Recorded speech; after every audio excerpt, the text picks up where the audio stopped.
Saludos amigos, muy buenas. Estamos en Del Cielo a la Tierra con los invitados de nuestro Principado de Asturias que tienen que ver, que han nacido en nuestro Principado de Asturias. Hoy estamos con Gerardo de la Iglesia, abogado, nace el 3 de octubre de 1952, en León concretamente, y es uno de los grandes especialistas que tenemos no solamente en el Principado, sino en nuestro país, en el mundo del urbanismo y las expropiaciones. Es una de esas personas con las que puedes hablar de muchísimas cosas, pero fundamentalmente de toda una transición, la que hubo en España desde 1975 a nuestros días, incluso de los años anteriores. Con Gerardo de la Iglesia estamos para hablar de muchas cosas. Primero, como siempre, ¿por qué en León? Bueno, evidentemente porque tus padres estaban en León. Sí, un pueblecito muy pequeño que se llama Villamizar, en la zona del Cea, donde estaba la Legión Séptima romana, cerca de Sagún de Campos, el río Cea. Allí he nacido.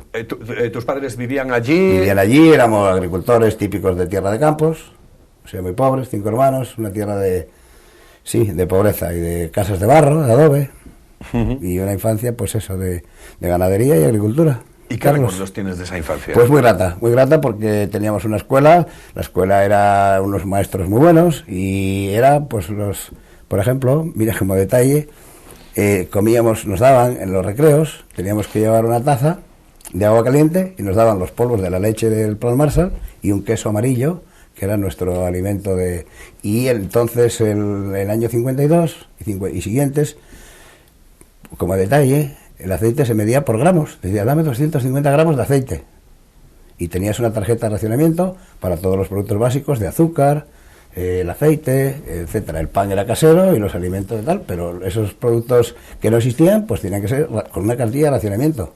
¿Te acuerdas de tu primera escuela? Me acuerdo de la cartilla, de llevarla yo en la mano y mandarme a mi madre a la tienda a por un cuarto por 250 gramos de aceite, por ejemplo, o 250 gramos de arroz con la cartilla, esa es la cartilla familiar y de racionamiento, y esa es la más recuerdo. Y el Pan Marshall, que no se me olvidará nunca en los recreos, lo de los sacos de leche en polvo, tú llevabas el agua caliente con una taza y te daban un queso, ese era el alimento de la matinal de la escuela. Gerardo, escuela con estufa. ¿Y de la primera escuela te acuerdas? La primera escuela me acuerdo perfectamente, la maestra era un matrimonio, con las niñas a un lado y los separados a otro, cada uno con su estufa y su pizarra y el tablero y la típica barra del maestro que te daba los golpes en las uñas. Y supongo que con el mapa mundi... Con el mapa mundi, donde están los ríos, en fin, lo típico, salir a la pizarra, era el gran castigo, y colocarte de rodillas con brazos tal, eran los castigos de entonces, con peso de los libros, y estarte mirando a la pared, pues media hora por haber hecho alguna fechoría. ¿La foto de Franco y el crucifijo? Sí, claro, eso por descontado. La estufa, Franco y el crucifijo, eso era sagrado. Y rezar entrando en hilera, por supuesto, y a rezar el Padre Nuestro y a sentarse. Lo que es el bachillerato ya lo pasas también en León, ¿no? El bachillerato en León, ya en el Instituto Padre Isla, y entonces estaba interno. Estuve 7 años interno en un colegio, con una beca, era una beca salario, porque entonces nosotros éramos 5 hermanos y no teníamos ingresos, o sea, ingresos de la agricultura, los típicos de casa, ¿no?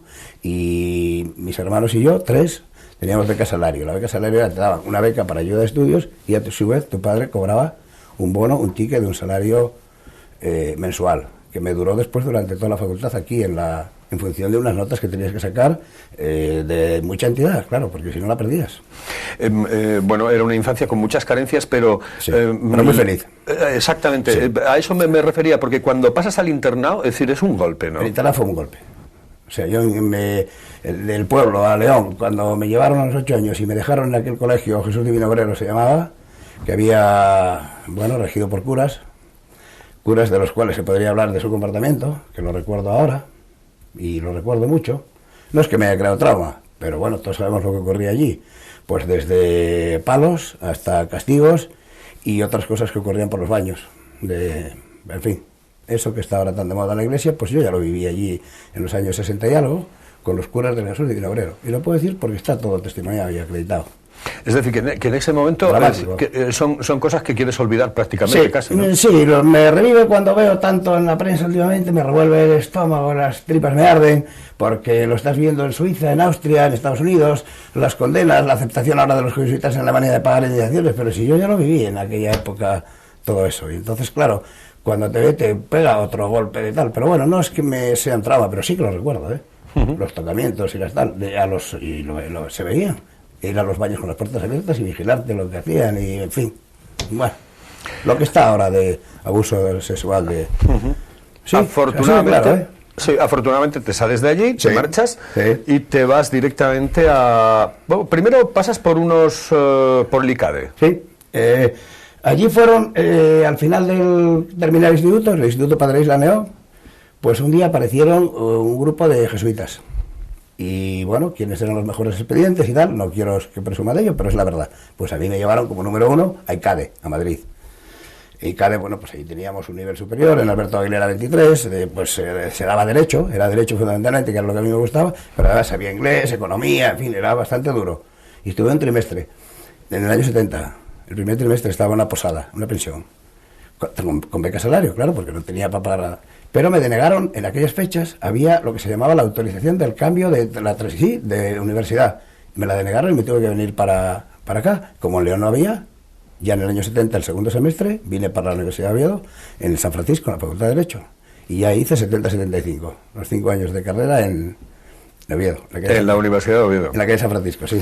Que esos son ya otros recuerdos, porque ahí es cuando entramos ya... Además es una época que te toca vivir, son 5 años... yo creo... son años especiales. Yo creo que son, sí. Yo creo que son los 5 años fantásticos de la... Entre comillas. Fantásticos de la dictadura, es decir, de la lucha contra la dictadura. Pues yo creo que son los mejores... No ha vuelto a ver... Porque ya en 76 empieza a mejorar, y antes de 70 tampoco hubo... Bueno, sí, claro, la gran dictadura, la guerra civil y todo tal, no vamos a negarlo para atrás. Pero la verdadera lucha fue el 70-75, y yo justo fue el 70-75, y esos años fueron dramáticos. En la época de decano Fernando Suárez, fue ministro Franco, firmó las últimas penas de muerte, cuando dijo, no me arrepiento de haber firmado el Consejo de Ministros, las últimas penas de muerte del franquismo, ¿no? Pues era decano, catedrático de trabajo, de León, de Santa María del Páramo, y yo era de León, y yo era delegado de facultad, y me sacudía a muerte, o sea, todo lo que podía. Era la época en que, por ejemplo, los grises, entonces, como sabes, Carlos, pues de tal, llegaron a entrar en el patio de la facultad. ¿A caballo? A caballo. Había las cadenas aquellas famosas que recordáis, bueno, tú eres más joven, pero yo aquellas cadenas las recuerdo como algo sacrosanto, que era un recinto que no se tocaba. Buah. Entraba la policía, los grises, a caballo, sí, con porras, cuando había manifestaciones, yo era de la facultad y me tocaba todo. Me tocó el calabozo, de lo cual, pues no es que presuma, pero ahora que está ahora esto de la detención en calabozo de políticos del Principado y tal, yo digo que prefiero cárcel antes que calabozo, porque el calabozo es dramático, ¿eh? El calabozo es bichos, humedades, pises, unos fríos, noches y tal, sin saber nada, simplemente por ser estudiante que estás en protesta contra algo, que era lo propio del momento, porque en aquel momento estábamos todos, hasta las familias de, bueno, salvo excepciones de apellidos ilustres de Oviedo, los demás éramos todos de tal, pues de León y tal, pues a muerte, era la izquierda pura, el rojerío que dicen ahora, ¿no? Y los calabozos son muy dolorosos, Carlos. No, yo ahí estoy de acuerdo, porque desgraciadamente, como tú, yo tuve que pasar por los calabozos, además en Begoña, en Gijón, que me quedaba un poco lejos de Oviedo, entonces, bueno, la forma de llegar allí era difícil, y eso que yo era de Oviedo, pero me habían agarrado en Gijón. Y sí es cierto, el calabozo es tremendamente húmedo, tremendamente húmedo. Sobre todo la humedad y los malos olores, y la suciedad, la asquerosidad más... Porque ahora, bueno, pues en Villabona, pero los módulos hoy día pues ya son celdas de tal, que tienen sus ventajas, tienen sus privilegios, tienen sus salidas, sus horarios, pero el calabozo no hay nada, es la nada, es la sensación de soledad y de dureza, y que no sabes por qué, y los palos, claro. Oye, es una época en la que posiblemente en un momento determinado tenías que estar sentado al lado de un social. Sí, lo sabía, claro, y lo sabíamos. Yo conocía 2. Uno de ellos ahora tiene un cargo, bueno, no lo voy a decir, un cargo en la actual policía local, un alto cargo. Y otro es un abogado que, bueno, hacía la carrera mientras tanto, claro, lógicamente. Y bueno, pues sí, nos saludamos, nos conocemos y recordamos aquella época, como él... Pero la verdad es que el comportamiento tampoco era de denuncia, vigilaban, pero yo con lo que te voy a decir, yo nunca dije nada de ti, ¿no? Y le creo, porque, bueno, pues éramos compañeros. Y yo era el delegado de facultad, pues ¿qué va a decir? Que protestábamos y que salíamos contra Franco y hacíamos manifestaciones. ¿Y qué va a decir? Y si se sabía, ¿estaba viendo? Pues él dice que nunca hubo una acusación directa contra... Pues yo era delegado de facultad y podía ser más sospechoso de tal, pero... Y se lo creo, ¿eh? Es un compañero ahora de... Se está jubilando ahora. ¿Cuál es el momento más difícil de esos años en el que tú dices, yo creo que esto no tiene solución? O realmente no llegas a pensar nunca que no tiene solución y que todo iba para adelante. No, siempre se veía la solución, tardaría un poco más, Carlos, un poco menos, pero en los peores años el 73. El peor año 73, 74 fueron los peores. Porque ya en el 75, como sabes muy bien, pues el 20N cae en la Operación Ogro, en Carrero Blanco, en Claudio Cuello. A mí me tocó entonces patrullar Santa Cruz de Tenerife con fuego real. Y tenía 20 años, 21. ¿Y qué hacía yo por Santa Cruz de Tenerife con un rifle, con un CM que se llamaba entonces, con fuego real? Si es que era espantoso, porque te puede ocurrir cualquier cosa. Y nos sacaron por la noche con fuego real el atentado de Carrero Blanco. Y eso fue el 20 de noviembre. Y bueno, ahí ya se veía la descomposición y que terminaba el tema, pero claro, había que acabarlo.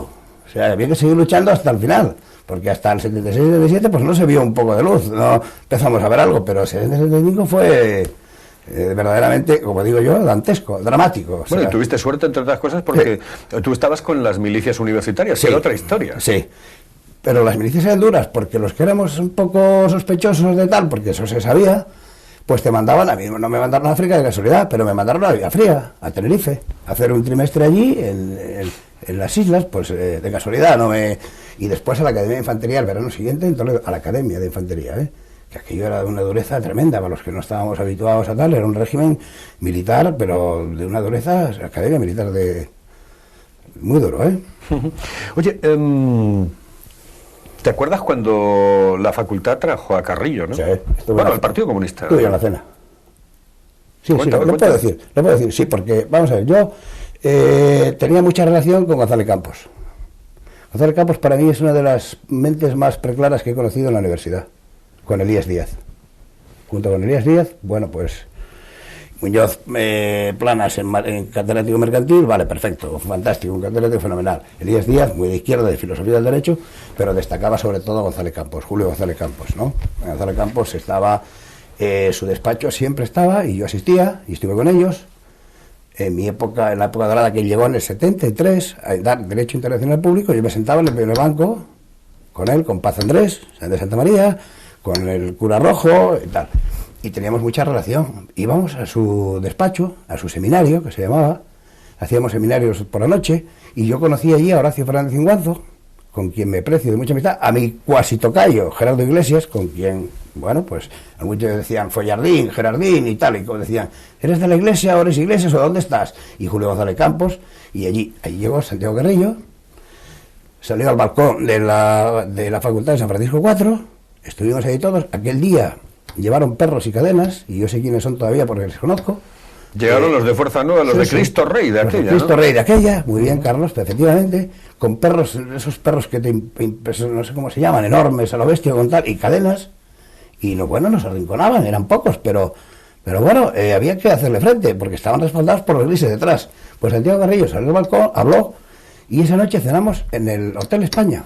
Y yo estuve en la mesa, que para mí fue una honra y un honor, en la época de González Campos, catedrático, como sabes, después fue magistrado constitucional, en fin, un hombre que hizo dictámenes internacionales encargados por la ONU, el canal de Beagle sobre distintos, bueno, un monstruo jurídico, ¿no?, de magistrado constitucional y tal.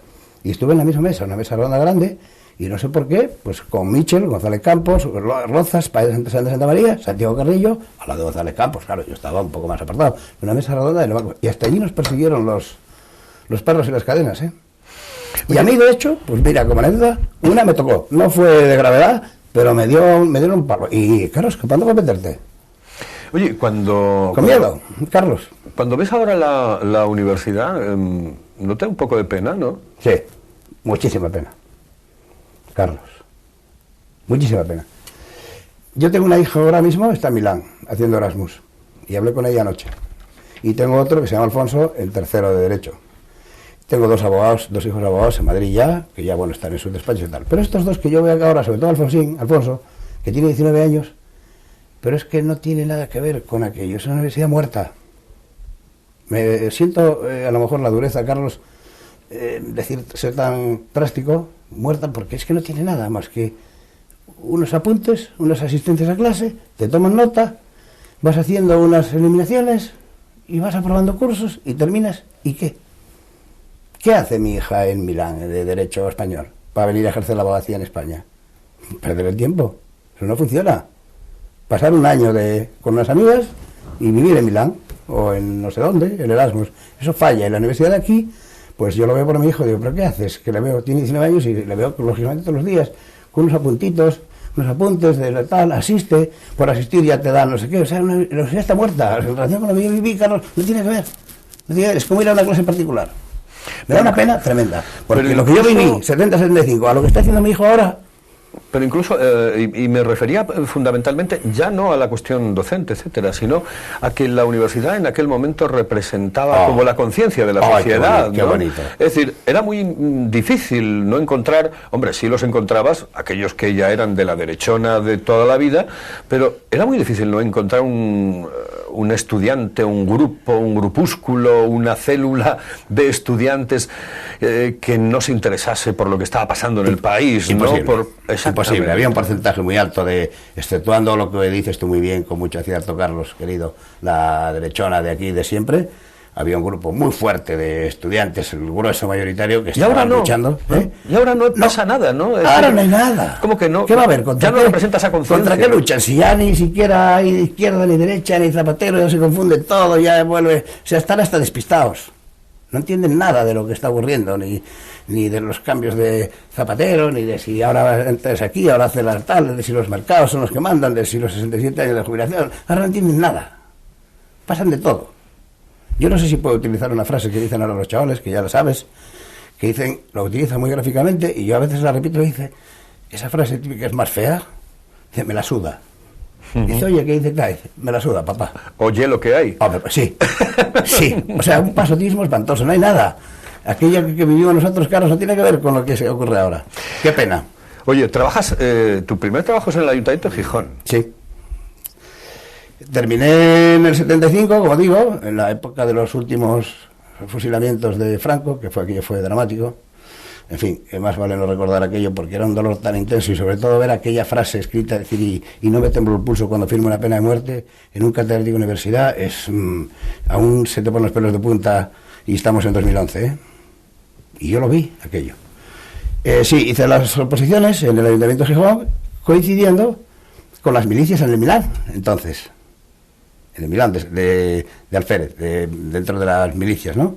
Que ya te pagaban un sueldín y tal. Y yo, mientras tanto, pues iba haciendo las oposiciones de técnico de administración, me presenté a Gijón y saqué las oposiciones, saqué el número 1, por cierto, y el segundo fue Kiko Buendía, consejero hoy día de ordenación. Bueno, no lo digo como presunción, pero digo por la fecha. Era alcalde entonces Cueto Felibroso. Después fue Pedro Lantero de UCD y luego ya llegó José Manuel Palacio, entonces ya gobernábamos, digo, porque yo participaba más como equipo de gobierno, aunque era funcionario, directamente con el alcalde, con José Manuel Palacios, y por eso utilizo ese plural así, porque hacíamos todo en común. Yo formaba parte de las comisiones con el PC, claro, el PSOE y el PC, gobernaba y estaba entonces de concejal único, quedó precisamente Paco Cascos, el único de Alianza Popular. Y como un grupo reducido de esos futbolistas que tienen, pues a lo mejor para unos la suerte, para otros no, de militar en el Sporting y en el Oviedo, tú del Ayuntamiento de Gijón te vienes directamente al Ayuntamiento de Oviedo y trabajas con Luis Riera. Sí. Había una funcionaria, claro, yo vivía en Oviedo y no tenía medios. Y lo poco que ganaba en el Ayuntamiento, entonces se pagaba poco, pues entre ir y venir, claro. Y había una funcionaria de Gijón que sacó una plaza en Oviedo. Y entonces existía lo que se llamaba la permuta, en el equilibrio de dos que fueran funcionarios de carrera en propiedad por oposición libre y que tuvieran residencia en distintos concejos, pues había un expediente que se llamaba de permuta en el Reglamento Funcionario del 52, que ya no existe, y decimos, bueno, pues lo pedimos, porque así, y nos lo autorizaron ambas corporaciones, y me vine para el Ayuntamiento de Oviedo, ahí estaba de jefe de urbanismo, y aquí me vine de jefe de impuestos con Luis Riera, sí, fue una etapa muy bonita. Y después, ¿cómo así? Yo no sé si estarás de acuerdo conmigo o no.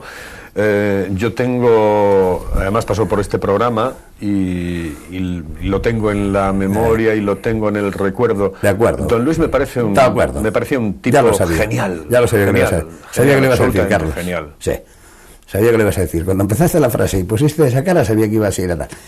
Mira, con la mayor vehemencia del mundo, lo ratifico totalmente. Una persona excepcional. Tuve con él una relación magnífica. Siempre se hizo todo con la legalidad más pura, más exquisita que yo conocí en toda la historia de la democracia de los municipal, con Luis Riera. No digo que después Masí hiciera no sé cuál, no voy a calificar. Ni en la época de Palacios. Lo que pasa es que Palacios, en el PSOE y gobernado con el PC, pues hacíamos urbanismo, pero urbanismo pues, saltándonos las leyes a la torera. O sea, saltábamos en los planes y tal, con tal de hacer cosas.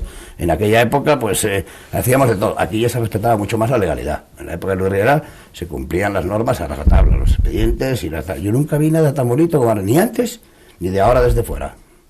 Porque ahora desde fuera veo cosas muy raras. Pero, en fin.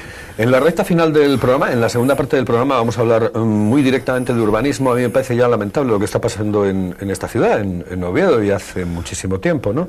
Y hace bastantes años que la cosa está realmente complicada, difícil, extraña, por decirlo con palabras que no me lleven mañana a visitar ningún centro penitenciario sí. Y estas cosas. Sí, sí. Pero tú estás en urbanismo en Oviedo. ¿Cómo cambiaron las cosas, no? Bueno, ahora no sé si se podría hablar de que existe el urbanismo como tal, y también siendo benévolos como tú, vamos a quedarnos en que extraño, porque claro, hacer acusaciones sin pruebas, pues tampoco procede, mucho menos en el medio público, y tampoco yo iba a caer en ello. Pero son datos y que el urbanismo como tal, como legalidad pura, Carlos, es que no existe la legalidad en la actuación de lo que se refiere al urbanismo en Asturias. ¿Te refieres a lo obetense? Me refiero a lo obetense. En Oviedo nada de nada, vamos. Todo se mueve a nivel de modificaciones puntuales de planeamiento, al hilo de la carta de quién lo pide y quién sea el que lo tal, o convenios urbanísticos. No digamos ya nada la culminación de la suma gravedad que yo he visto en toda la historia de los tiempos, pero no solo en Asturias o en Oviedo, en España, de llegarse a una situación como la del convenio famoso de Villa Magdalena. O sea, eso... que yo voy a dar una conferencia que me dijeron del seminario Gerardo Turiel, que voy de vez en cuando, y me honra, y me dicen, ¿cómo le ponemos el título? Y digo, La Cosa. Dice, ¿de qué nos vas a hablar, Gerardo? De La Cosa. Bueno, qué cosa más rara, ¿no? Para llamar la atención. Porque aún no sabemos, nadie, cómo se puede calificar lo que ha ocurrido entre el Ayuntamiento de Oviedo y Comansa. Si es una permuta, si es una retasación, si es un pago de un justiprecio, si es un convenio urbanístico, si es un documento privado, porque ni siquiera los Garriga, los autores y el Saledrín Municipal, que fueron 3 funcionarios, que no sabemos quiénes son y han estampado su firma y han salido en la foto, claro, la firma de Fuello y Gavino en Nueva España en color, con 3 de Garrigues y 3 funcionarios, el interventor, el ingeniero y el jefe de urbanismo, nombres no vamos a dar, y 3 empleados de Garrigues que se llevaron su prima de convenio que consta en documentos, que tengo 1.500 folios de mi pleito que llevo, entregados por el juzgado, pues entre esos 6 ahí terminó y nadie sabe lo que pasó ahí, de un algo tan dramático como que se lleven por algo que tiene una culpabilidad exclusiva la administración municipal, que se lleven el corazón de Oviedo. Yo le dije en hotel en público, en una asamblea, que había mucha gente, en un hotel de aquí, de Oviedo. Dije, estaba Ribi en primera fila, Paloma Sáenz, en fin, te digo, tranquilo Ribi, esto no se hace ni de coña, por mis cojones. Me lo sacaron en directo y tal, porque era un tema, así le dije, ¿por qué no? Y tenemos un pleito que evidentemente lo vamos a ganar, porque eso no hay manera humana, no se tiene en pie, es decir, o sea, es de tal gravedad. ¿Cómo vamos a poder hablar de urbanismo cuando alguien se lleva el... Yo decía Paloma Sáenz, aprovecha el lema, porque a mí se me ocurre, dice, Oviedo por encima de todo, es decir, respetando... Es decir, que habrá que estar respetando no el suelo, sino el subsuelo. Estará antes Oviedo que entregar el corazón de la ciudad a un particular por algo que debes de Villa Magdalena, que se ha multiplicado en exceso. ¿Cómo se valora lo que se le daba a Fuellos? Le da un negocio, una actividad negocial que es de un valor pues incalculable. Ya supera la retasación, pues la eventual retasación que nunca sabremos, porque había un pleito y lo desistieron para negociar. Ya no sabremos los ciudadanos de Oviedo qué pasaría con la retasación. Nunca podremos saberlo. Yo puedo entender tu impotencia, pero tu impotencia... Me llevan los demonios, pero lo voy a ganar el pleito. Pero cuidado, pero tu impotencia... Me voy a ganar el pleito. Pero tu impotencia no es comparable a la de los ciudadanos, porque el ciudadano se siente impotente y además dice, yo no puedo hacer nada, porque Gerardo de la Iglesia es abogado y al menos tiene armas legales para poder afrontar esta situación. Pero esa impotencia del ciudadano, es decir, que me quitan el centro de Oviedo porque me da la gana. Sí, te llevan el corazón de Oviedo, te arrancan el corazón para entregárselo a una empresa. Empresa que no va a hacer nada porque no tiene capacidad, eso lo entregará a una multinacional y que esperemos que en muy breve plazo, nos ha dicho ya la jueza, y se dice, porque es público, Pilar Martínez de Llanes, que muy breve plazo va a dictar sentencia y se acabó todo, y no han empezado nada, ni puede empezar nada, ni se va a abrir nada, porque no. Bueno, pues verás, como anécdota, todas las que podrías considerar, Carlos, la derechona o la derecha, para no ser tampoco insultantes con nadie, ¿no? Pues desde la Mallorquina hasta la farmacia Cavia, Nestares, de todos los que te lo... Oye, Gerardo, ¿dónde hay que firmar? Te ofrecemos tal, hay que pagar algo y tal. Yo, no, yo tengo mi propio cliente que es Ciudadanos y punto, ya saben que es público, estoy ya pasado el periodo de prueba, me faltan las conclusiones y la sentencia de Pilar. Y claro, eso no triunfa ni para atrás, o sea, vamos... Aparte de otros 5 pleitos que hay, que tiene el PSOE, Comisiones Obreras, la izquierda tal, la propia Masabeu, porque tienen una concesión vigente hasta el 23, y ya solo por eso cae, tiene 23 años, o sea, al jefe de urbanismo le dijeron, cuando preguntó, bueno, para firmar este convenio tenemos ya arreglado el tema del concesionario actual de aparcamientos, ¿no?, con los Masabeu. No, ese tema está solucionado. Dijo, bueno, pues entonces yo se firmo, si está arreglada la concesión, bueno, pero eso no es cierto. Los Masabeu han presentado otro contencioso junto con el mío, hay 5, y han ofrecido 900.000 euros de caución para suspender, se ha suspendido hasta que se dicte sentencia, porque dicen, oiga, que a mí me falta mi concesión, ¿quién me la paga? Nadie ha hablado con ellos, se adopta en acuerdo pleno sin hablar con el concesionario y se entrega a otro. Yo no defiendo a nadie, pero es un pleito. Ahí está Jesús Aparicio, me dice, está indignado, es compañero mío, me dice, oye, pero no es que lo ganes tú por vulneración del urbanismo, del plan general, o protección de viario, modificación de bienes, desafectación ilegal, convenios urbanísticos sin modificar el plan, sin participación ciudadana, a espaldas de tal, en el último mandato. Dice, no, eso te lo voy a ganar yo solo por mí mismo, me dice él, porque me faltan hasta el 23 de concesión. Gerardo, vamos al descanso del programa y volvemos en un instante aquí en Del Cielo a la Tierra. Señoras y señores, en un instante volvemos con Gerardo de la Iglesia. Nos queda la recta final de nuestro programa.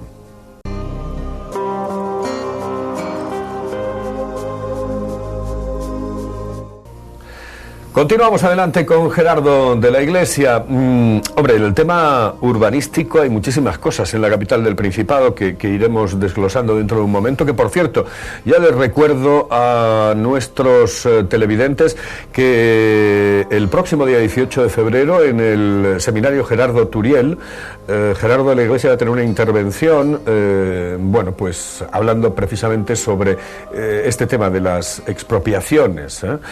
Yo creo que va a ser interesante, sobre todo y fundamentalmente, quizá no para el ciudadano de a pie, pero sí fundamentalmente para los profesionales en la materia. Bueno, pues al margen de esto, yo quería preguntarte, Gerardo, vamos a ver, hay espacios importantísimos en la capital del Principado. Está, por ejemplo, el tema de la fábrica de armas, está, por ejemplo, el tema esta historia del gas, allí, bueno, no sé qué se va a hacer, el tema del Palacio de Justicia en la entrada de la capital del Principado, el solar del Cristo. En un principio tú habías comentado la posibilidad de que en el Cristo se hiciese el Palacio de Justicia, ¿no? Sí, hace muchos años ya. O sea, no es una novedad. Ahora veo que me siguen ya varios, cuando en principio fue un escándalo, la primera vez que lo dije en público, pues ese era el sitio ideal para Palacio de Justicia. Jamás en el que estaba previsto a la entrada de Oviedo, donde por cierto ahora ya están haciéndose viviendas. Que bueno, es un tema de una ilegalidad espantosa. O sea que eso en Europa no triunfa ni de coña, ni de ninguna manera posible. Es decir, no se puede adjudicar en una concesión con unos pliegos para una cosa, después otras cosas, las torres, después un Palacio de Justicia y ahora viviendas para la misma empresa. O sea, habrá que preservar el principio de igualdad, de libertad, de pluralidad, de hacer unos pliegos de condiciones donde pueda licitar todo el mundo, pero no directamente pasar de un a otro y de repente se encuentran en unos días que ya no se hace el Palacio de Justicia por las fotos, pero sí hay para que Jovellanos 21 empiece a construir viviendas con licencia inmediata de un arquitecto X, que ya sabemos quién es, y cuyo presidente de la corporación también sabemos quién va, del ayuntamiento, y de repente construyéndose viviendas, cuando el destino de ese solar no era ese. Bueno, volviendo al asunto del Palacio de Justicia, ahí jamás podía ser. Ahora ya no va a poder ser en ningún sitio por razones económicas, porque no da para nada la situación. Por lo tanto, ya va a pasar como hoy, que vi yo desde arriba hace no más de una hora. Como sabes, vengo de la zona de San Esteban de las Cruces y veo el hospital desde arriba y digo, ¿y qué va a pasar con ese monstruo ahora? Porque eso ya no se lleva, o sea, ya va contra los tiempos. Hoy día en Europa son centros menores, tal. ¿Qué va a ocurrir con el proyecto de Luca? ¿Qué va a ocurrir ahí? ¿Quién va a soportar esa carga? ¿Nosotros los hoteleros vamos a poder con el Luca? Imposible. Bueno, pues yo decía que el palacio tendría que estar en el Cristo, pero ahora ya no va a estar en ningún lado. Pero vamos, desde hace muchos años aquello parecía un escándalo. La zona ideal del Palacio de Justicia, para que no haya dispersión de sedes judiciales, lo que tanto preocupa a la judicatura, pues nadie se acordaba de la zona del Cristo, que es la ideal para un Palacio de Justicia.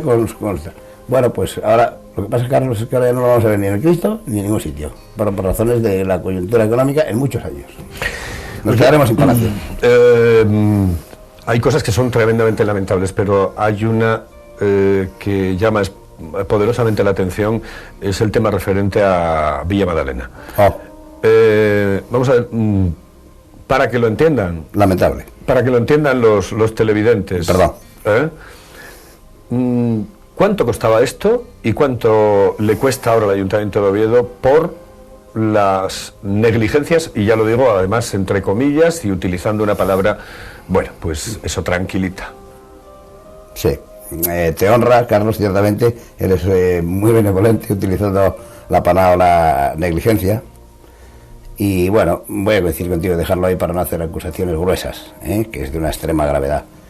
Pues hombre, algo que es un palacete, que en su día estaba en el plan general y que hubo unos intentos de arreglo con los pilares para dar una zona de edificación y a cambio tener gratis el palacio, que no culminó, pues estaba en el plan general, se expropia y se lleva tan mal la expropiación que lo que hubiera sido es un palacete que tiene un valor determinado, pero bueno, lo que decía el jurado de expropiación forzosa, que era el equilibrio de la media edificabilidad del entorno.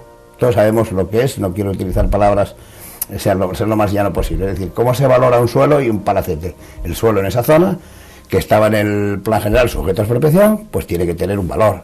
¿Cuál es el valor? La edificabilidad media del entorno, dice el Tribunal Supremo. Es decir, cómo está la zona de alrededor, y usted le paga igual a ese señor que tiene una afectación a expropiación, por aquello del equilibrio, pues será los Figaredo, quien fueran los dueños, y después Comansa, en su día Comansa, después Fuello, en definitiva, ¿no? El propietario al que se le expropia. Y se le paga lo que dice el jurado. Y eran 18 millones de euros, el ayuntamiento está disconforme, y en el año 98 acuerda la Junta de Gobierno. Pero para cerrarlo, 18 millones de euros. Sí. Era la historia. Pagar, sí, listo. Pagas y se acaba la historia. Hubiésemos pagado 18 millones de euros. Y se acaba la historia. Y se acaba la historia. Se acaba la historia. Bien, ¿y cuánto nos llega a costar y por qué? ¿Por qué? Vamos a ver, es de una gravedad supina, porque aquí ya no es negligencia, sino que hay una voluntariedad expresa, clara y probada y acreditada, porque yo insisto, tengo 1.500 folios de eso. Y el 25 de noviembre del 98, la Junta de Gobierno del Ayuntamiento de Oviedo acuerda mostrar disconformidad con el acuerdo de jurado, proceder a su consignación y pago, y nada más. Todos los plenos de los presupuestos de cada año, Izquierda Unida dice, hay que pagar, consignar, porque si no consignas o pagas el justo precio, la ley de expropiación forzosa, aunque es de 54, bueno, no vamos a citar artículos, pero si no pagas en 2 años, el expropiado, ya le dijeron, no te damos ni una peseta. Además así fue, y sabemos quién fue, Caunedo a Fuello, porque estaban en malas relaciones, no vas a cobrar nada. No te pagamos nada. Bueno, pues yo le sobra tiempo para ir a su abogado y pedir la retrasación, que es lo que te permite la ley. Y nos ponemos en 60 y tantos millones de euros. Y se discute en el Tribunal Superior de Justicia de Asturias. Y antes, cuando estalla el pleito para deliberación y fallo, que nos hubiera dicho el tribunal, pues esto vale lo que dice el jurado o lo que fuera. Pero ya no lo vamos a saber. Porque estando ya en votación y fallo, Carlos, o sea, pendiente sentencia, desiste el ayuntamiento del pleito. Porque se inician unas negociaciones. Y la sala lo acepta, el tribunal acepta el desistimiento, el pleito finalizó y empiezan a negociar.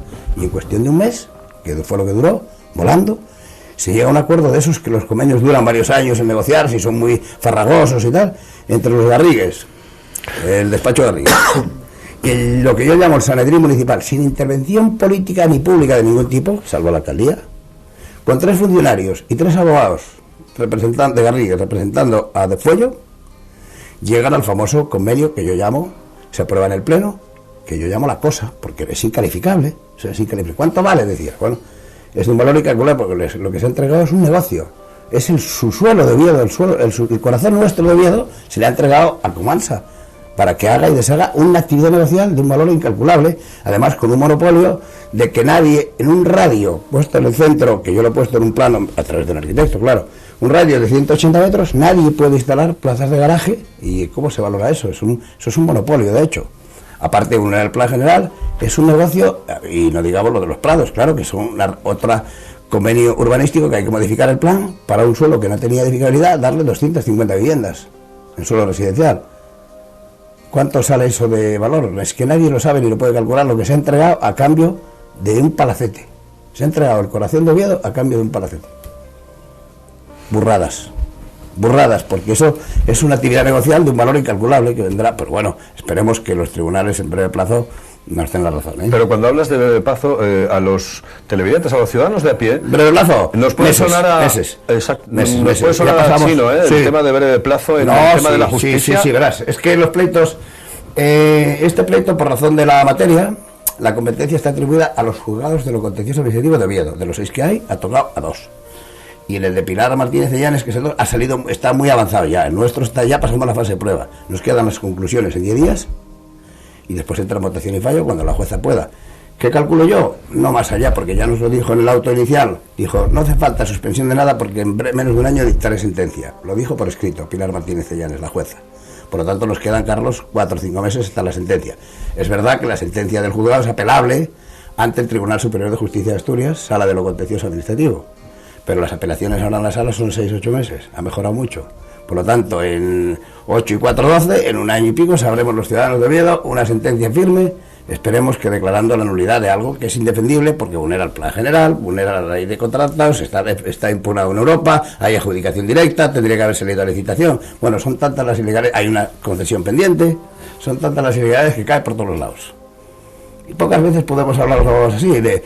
Y hombre, no se puede ofrecer seguridad de nada, hay que respetar la justicia y está ahí y tal, lo quiero yo.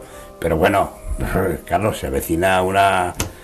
En fin, voy a utilizar una palabreja, una hostia del copón, ¿vale? No sé si se puede decir o no, pero se puede decir.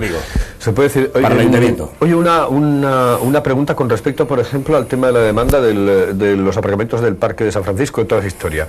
Es decir, parece más positivo que haya varias demandas que no una conjunta, ¿no? ¡Ay, qué bien que ha atinado, sí! Muy bien, Carlos, sí, perfecto, totalmente de acuerdo contigo, sí.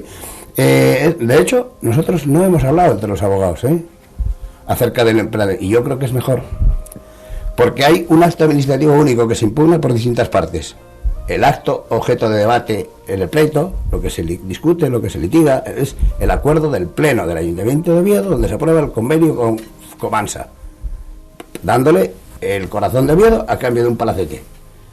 Y como son tantas las vulneraciones, pues hay 5 pleitos contenciosos y entre los abogados no hemos hablado. Yo me llevo bien con Bocanegra, me llevo bien con Julio Aparicio, con Jesús Aparicio, pero yo el mío lo he hecho yo. O sea, cada uno ha hecho el suyo y creo que es mejor. Yo ahí creo que has estado muy atinado porque cada uno utiliza, bueno, los argumentos nos conocemos después las demandas, pero una vez presentadas. Cada uno ha ido con sus argumentos como mejor ha podido. Básicamente son coincidentes, como es natural, ¿no? En lo sustancial, pero mejor que Raúl vaya por un lado, Gerardo vaya por otro, Jesús por otro, en fin, porque al final todos venimos a coincidir que si nos hubiéramos puesto de acuerdo y demanda única, pues hubiera sido, yo creo que peor. Es mejor que fluyan distintos argumentos de Ciudadanos, del PSOE, del Grupo Masabeu, en fin, con distintos, para que los jueces vean que tal pluralidad de alegatos, que sí, yo estoy de acuerdo contigo, que es mejor, sí. Gerardo, estamos viviendo unos últimos días, realmente en el Principado de Asturias, un tanto crudos, con las detenciones que hemos visto por parte de... bueno, en relación a, bueno, pues a un exconsejero, etcétera, etcétera, y unas personas altas de tal. Conste, yo el otro día decía, y lo sigo comentando, que me parece muy bien que se investigue y que se depuren responsabilidades en todos los aspectos cuando hay casos de corrupción. ¿Sabes qué? Me extraña tanto lo del exconsejero de Río Pedre, es decir, me extraña, digo, tengo como sensaciones de que él no tiene tanto que ver como lo que está, no sé, a lo mejor es una forma de ver las cosas desde fuera, ¿no? Pero me extraña muchísimo de Río Pedre que estuviese metido en una trama de estas características. Es una pena, ¿no? Digo, esta es mi Dios mío. Apreciación. Dios mío, Carlos, me encanta. Es como si tú y yo hubiéramos estado hablando de ello antes y nos hubiéramos puesto de acuerdo. Es que se me pone la carne de gallina. Coincido totalmente. Hombre, claro, la corrupción a muerte, ¿no? Pero yo, no sé, te oigo y me he puesto hasta la piel de gallina, insisto, porque lo suscribo totalmente. Yo no concibo, y me produce un dolor tremendo lo de Iglesia de Pedro, yo no soy traidor. Y en los malos momentos hay que estar donde hay que estar. Y yo con mi Iglesia de Pedro estoy a muerte. Estoy a muerte, aparte de la presunción de inocencia y demás, no me lo creo. Y no me lo creo y no me lo puedo creer. Habrá, en fin, que se demuestre lo que sea, que se investiga todo lo que caiga. Pues a lo mejor han ocurrido razones personales, pero no de José Luis Iglesias Riopedre. Yo no me lo creo, estoy de acuerdo contigo. Y en esos momentos es donde hay que estar y decirlo. Y yo lo digo, o sea, estoy contigo, no me cuadra. Pues que se investigue la corrupción que haya de los que se han llevado y hayan chalés y tal, a muerte, eso por supuesto, y quien sea. No vamos a editar, como decía Rivi, yo soy ágrafo, pero no hay grafo, ¿no? Bueno, pues oye, como está en la prensa, pues no vamos a decir aquí ahora a descubrir nada. Pero todos sabemos, sí, de acuerdo, investigación de corrupción a muerte. Pero yo, insisto, lo de Iglesias Riopedre contigo. No me lo creo. Yo es algo, no me lo creo. Yo el otro día lo comentaba con Nacio Iglesias y decía que para mí es bueno que se investigue todo esto, sí. Es decir, porque es bueno que se regenere un poco ya definitivamente el tema de la corrupción. Sí. Está empezando a saltar en toda España, ya es que ya no hay ayuntamiento que no tenga sus casos de corrupción. Hay que ir a por ellos, pero me da la sensación, y lo digo pues a lo mejor desde la inocencia de no saber y no conocer, pero me da la sensación de que este señor, de que José Luis Iglesias Riopedre no tiene absolutamente, no tiene mucho que ver con esta historia, con esta trama, y que yo creo que le han metido en... Pero bueno, es una apreciación. Me encanta desde fuera, Carlos, me encanta. Es una apreciación desde fuera. Que se ha trasladado ahora la corrupción, y eso hay que seguir a muerte, y ese es un otro matiz que tendría que empezar a ver todo el mundo. Hasta ahora, tradicionalmente, los casos de corrupción estaban siempre vinculados al urbanismo, las grandes poblaciones urbanísticas. Como el urbanismo de ejecución, desarrollo, ha muerto por razones de falta de, en fin, la locomotora de la construcción, pues no tira. ¿A dónde se ha trasladado la corrupción? A la contrata. Todos los ayuntamientos están salpicados de contratas a dedo y adjudicaciones por debajo, y aquí tenemos un ejemplo en el Principado, pero en los ayuntamientos ocurre igual. La corrupción se ha trasladado del urbanismo a la contratación. Ese es el gran cambio que ha habido en los 2 últimos años y que nadie ve. Dice, coño, ¿por qué no pasa ahora con los solares, los convenios y tal? Pues porque no hay, porque vas a un banco para tener una casa y nadie te da nada. Y como no puedes promover, pues no se mueve nada. Y ya se acabó esa fuente de financiación. Se ha trasladado a la contratación pública. Todos los contratos a dedo, nadie fiscaliza, nadie interviene, se adjudican a dedo por debajo para los grandes tal. Aquí tenemos un ejemplo de ello. Y está ahora, la corrupción está en la contratación pública. Porque no hay garantías.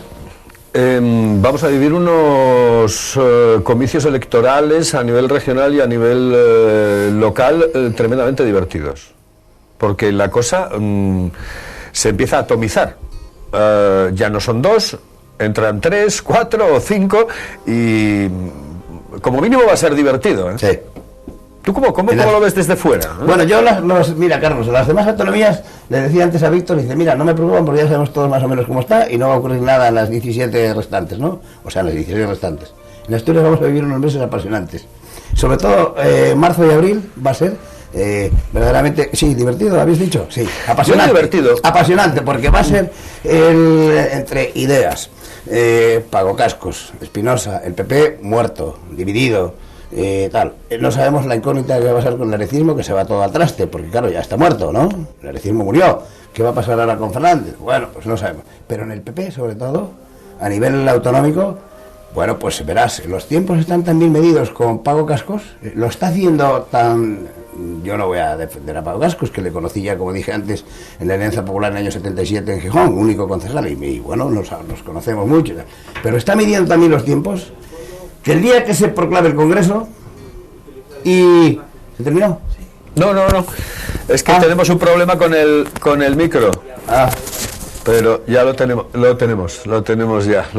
enchufado directamente. No sé dónde habíamos quedado, pero bueno, que nos quedan unos meses de Paco Cascos. Unos meses divertidísimos, sí. El día que se proclame que se celebra el Congreso, que lo está haciendo de cine, midiendo los tiempos muy bien, Paco Cascos, muy listo, Congreso. Y se proclame candidato.